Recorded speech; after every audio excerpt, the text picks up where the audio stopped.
15 বছরে ক্ষমতায় থেকেও তিস্তা নদী নিয়ে কোনো কার্যকর উদ্যোগ নেয়নি ফ্যাসিস্ট আওয়ামী লীগ। তিস্তা ইস্যুতে এখন পর্যন্ত অন্তর্বর্তী সরকারেরও দৃশ্যমান পদক্ষেপ নেই, এমন মন্তব্য করেছেন বিএনপির সাংগঠনিক সম্পাদক অধ্যক্ষ আসাদুল হাবিব দুলু।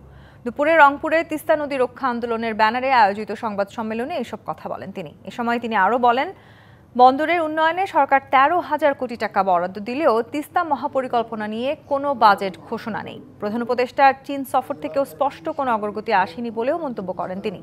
তাই কাল ফের রংপুরে তিস্তা ইস্যুতে গণপদযাত্রা অনুষ্ঠিত হবে বলে জানান তিনি। এতে অংশ নেবেন বিএনপির স্থায়ী কমিটির সদস্য মির্জা আব্বাস ও ভাইস চেয়ারম্যান শামসুজ্জামান দুদু সহ পাড়ের হাজারো মানুষ। হারিয়ে যাওয়া মানুষগুলো তিস্তা পাড়ে কে কোথায় চলে গেছে কারো সন্ধান আমরা জানি না।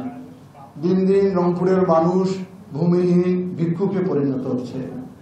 এর প্রতি সরকারের কোনো দৃষ্টি রয়েছে বলে আমার মনে হয় না। এই তিস্তা পাড়ের আর্তনাদ, তিস্তা পাড়ের বেদনা, তিস্তা পাড়ের বৈষম্য শুধু তিস্তা পাড়ের ক্ষেত্রেই সীমাবদ্ধ নয়, রংপুরের উন্নয়নের ক্ষেত্রেও আমরা বৈষম্য শিকার হয়েছি।